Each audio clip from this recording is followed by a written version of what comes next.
The desert stretched wide and merciless around Dalton Cade, a place where silence swallowed everything except the wind and the rasp of his horse's breath. He'd been checking his trap line for 3 hours when he heard the sound, one that didn't belong to any living thing he'd ever known. A scream torn raw, full of pain and fury, not human yet unmistakably coming from one. His horse stiffened, ears forward. Dalton touched its neck, feeling the tremor under the hide. Blood was near.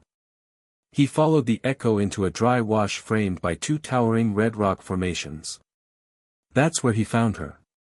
A massive Apache woman lay on her side, one leg caught in the iron jaws of a bear trap unlike any he'd set or seen.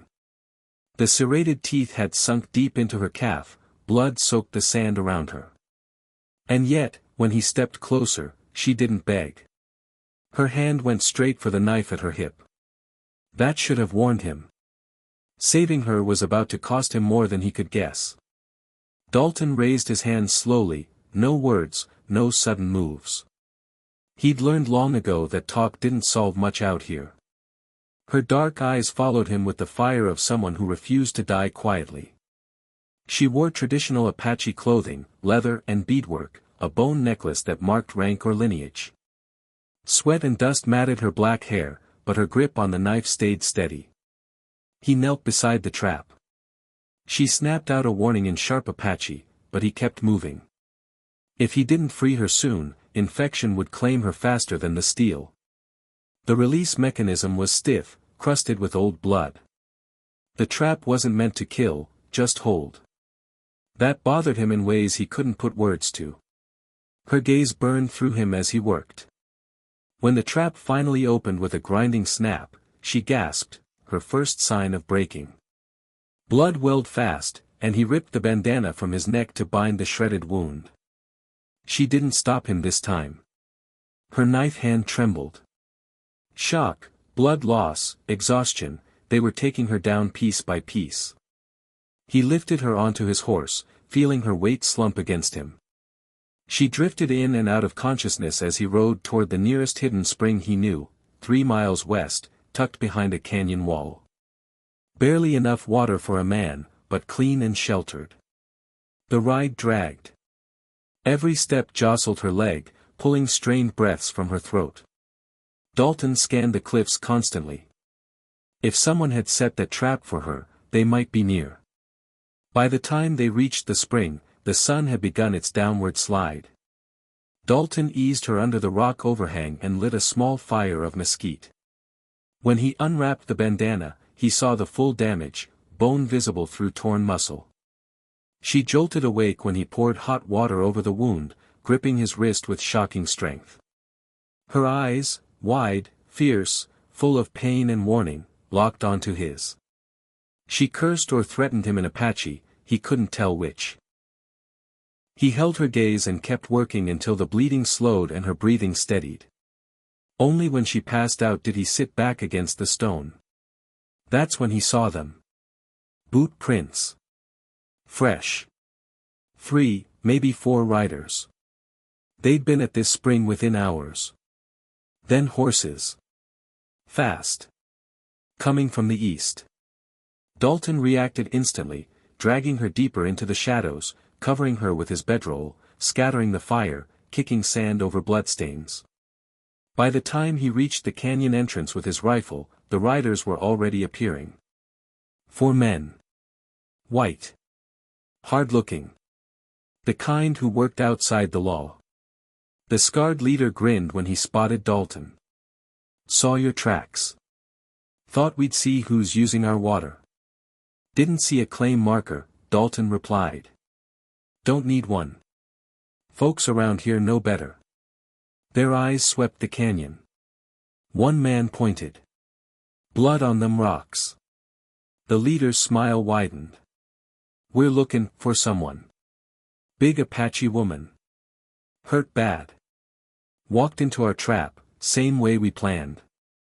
The truth hit like a hammer. They'd trapped her deliberately.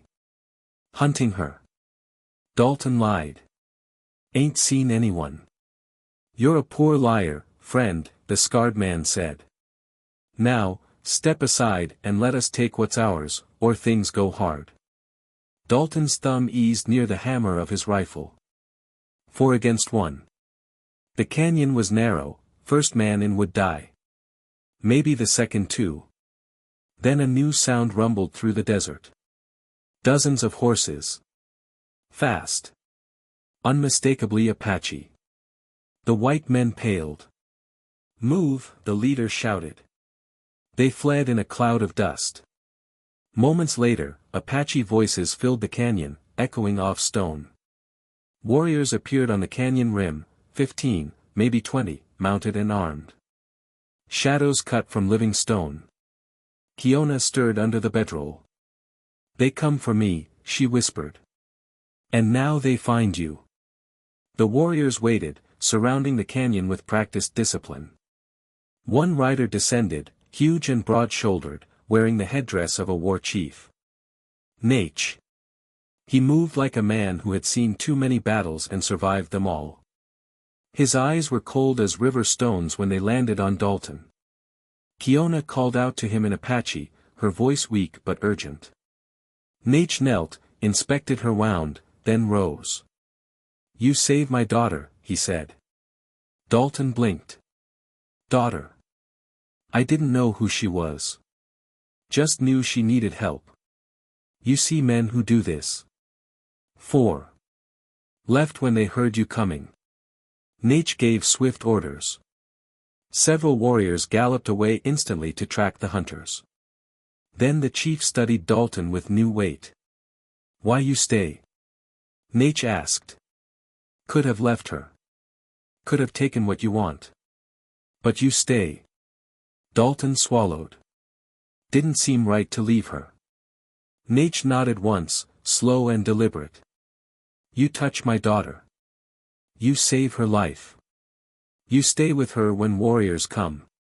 By our law, you claim her, and she claim you. Tomorrow, when sun is high, you marry her. Dalton stiffened. And if I refuse? Nach's smile held no warmth.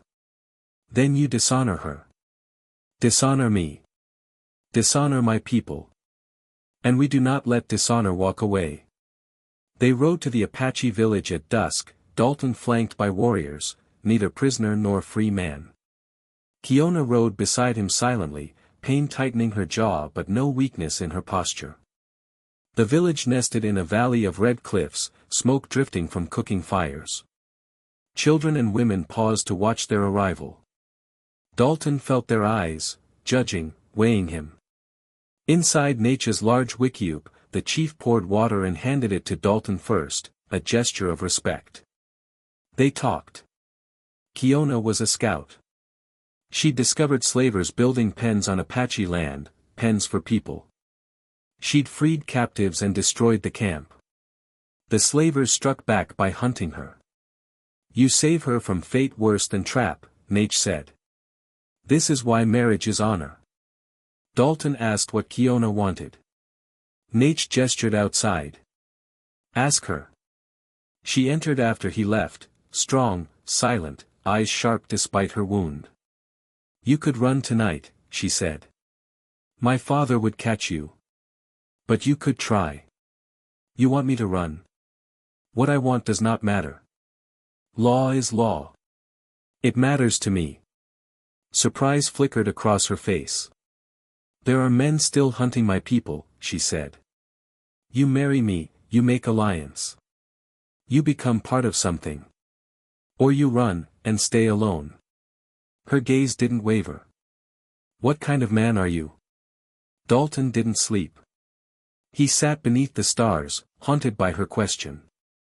He'd been running for 3 years, from his burned ranch, his dead brother, his own guilt. Running was easy. Staying never had been. By dawn, he knew his answer.